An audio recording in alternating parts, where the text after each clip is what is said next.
So you need to remember that when you are looking at a touristy spot like, say, beachfront, there's the touristy short-term price, which is what you will only see quoted.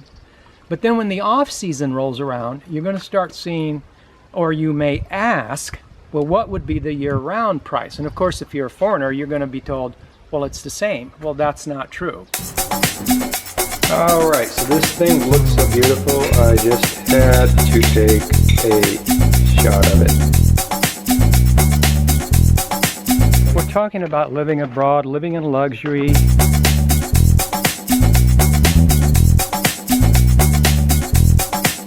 Living on less than in the States, living on less than in Florida, California, New York, Chicago, you know, big cities.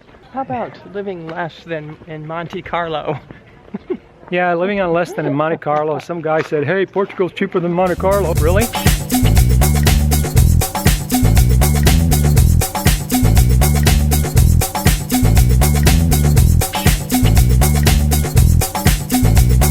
So what I see, Angie, is a lot of vanity in this space where people like to say how much, well, we're not in that low pricing structure. I've seen people, foreigners, Americans, that are part of this RAMM following and RAMM groups, eagerly paying $850 for what I knew to be a $350 house. It's not what you want to be emulating. It isn't the way you want to be doing it. You don't want to be copying them, and you have to be careful in this space because before we came on the scene, there was just nothing but bloggers, and now it's full of vloggers that are doing this over and over and over all over the world, and all you're getting is the the sanitized Gringo version of living abroad. So Gringo, foreigner, expat. So it doesn't, I mean, how you go about figuring out what the local rate is and how you go about actually getting it, because those are two different things. You know, there's no issue with how you do it. I mean, how you do it is up to you. That is one thing that we help people with.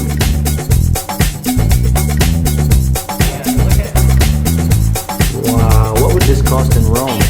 $14? Now, I will say this, if you're in a touristy area, right? Here's a tip for you. I know you like my tips. My tips are based on experience. My experience over a period of years, over and over and over, of observing expats and prices, and we've been talking about this since 2011 on our blog, in our books, and in our videos. So it isn't a one-time experience. And it isn't just our experience, it's other people's experiences. So we're not just talking about us, but we're talking about other people that we observe. And so it's happening all over the place that when you go to a touristy spot, you have the touristy price, which is a short-term convenience price. That's what touristy prices are. So you need to remember that when you are looking at a touristy spot like, say, beachfront, there's the touristy short-term price, which is what you will only see quoted. But then when the off-season rolls around, you're going to start seeing, or you may ask, well, what would be the year-round price? And of course, if you're a foreigner, you're going to be told, well, it's the same. Well, that's not true. It's not the same. So you have to kind of negotiate, and you have to ask or go on to the next guy and say, well, I'm looking for a year-round price, not the short-term price. So what I'm saying is that this concept is alive and well even in touristy places abroad, depending on, you know, the amount of traffic. Still though, even with high traffic, there's still going to be a discount for year-round, and you need to ferret out what that figure is. There is a way of doing it, and it isn't just asking and getting the first quote. So to go a little bit further with this idea is that even though you're could be in a touristy spot, there are still going to potentially be what we refer to as year-round or local year-round prices. So the big thing that people do is they'll say, well, you know, it's beachfront and these are the prices, not realizing that there's a short-term price and a long-term price. But again, if you have a large onslaught of foreigner traffic, as is usually brought on by events, outside events such as, you know, the RAMM promotions and such, or any promotion, any online video. Nowadays there are so many bloggers doing videos like cheapest places or this or that, you know, 10 places, easiest places to emigrate to, you know, the 10 easiest places. And so this kind of unnatural traffic, because the internet traffic is unnatural, because the internet, remember, it's global. You know, you're pinpointing anybody that can travel there out of the 7 billion people or whatever it is to the one spot, you know, so that's not natural traffic. If you're not in one of those spots that's getting that kind of internet promotion, you know, you may still have a tourist flow of traffic, which just means that the discount for year-round will be steeper. Whereas even in a RAMM place, you will still see, you may not just see it automatically, you may have to ask and negotiate for it, but you will still get a discount. It won't be as steep if there's you know, a steady avalanche of foreigners coming in, but if they're normally just there for short term, then you can still get a pretty good discount. But generally you get the best discounts for year-round, even in touristy spots, if you avoid those high traffic RAMM areas. The thing about going to these places that are showcased in these videos, there are so many other areas. There is no shortage of areas in the world where you can live very well on $1,000 a month, or at least close to that.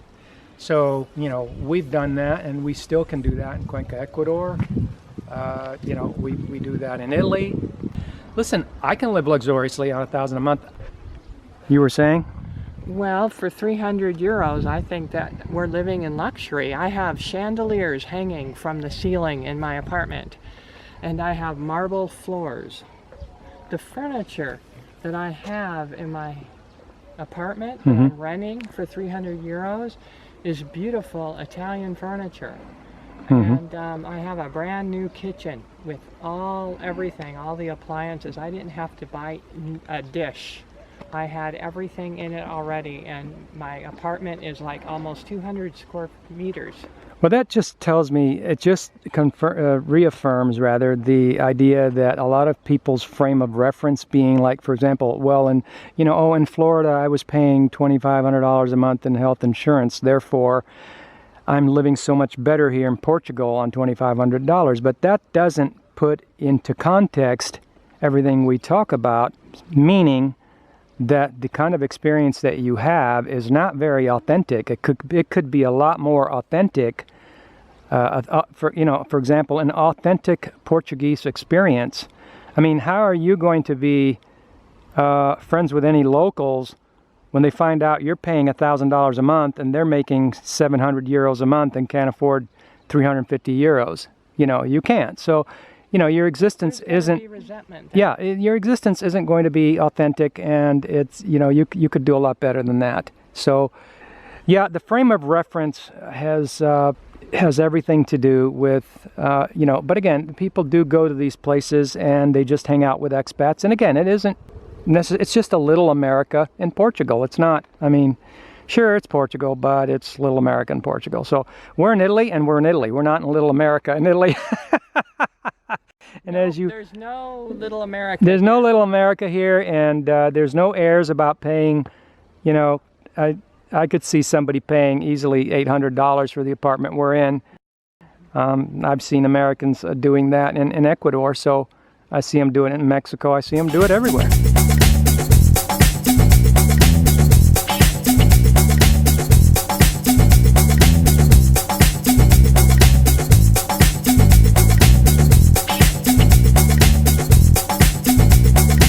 So, but none of our neighbors look at us as an ATM machine, and nobody, I mean, they will try, you know, when you first get there, but you earn after a few months of consistency, you will earn a level of respect from the locals. And, you know, that's something that to me is worth way more than, that's worth more than everything, you know, yeah. So to be able to be here in the neighborhood, and yeah, I'm still the foreigner and everybody knows it, but I have a level of respect and I really appreciate that. But a lot of people go to these areas because of the understandable fear of being in a new place. And so I want to say that if you have had a chance to get your foreign legs on by following a RAMM crowd, and you think that you're ready to graduate out of a RAMM crowd, just know that there are people here ready and willing to help you to make the leap and become a seasoned, live abroad, retire earlier, retire better, live well abroad individual. And with that, thanks for watching our information. Check out the links below. And if you liked the video, have a nice day.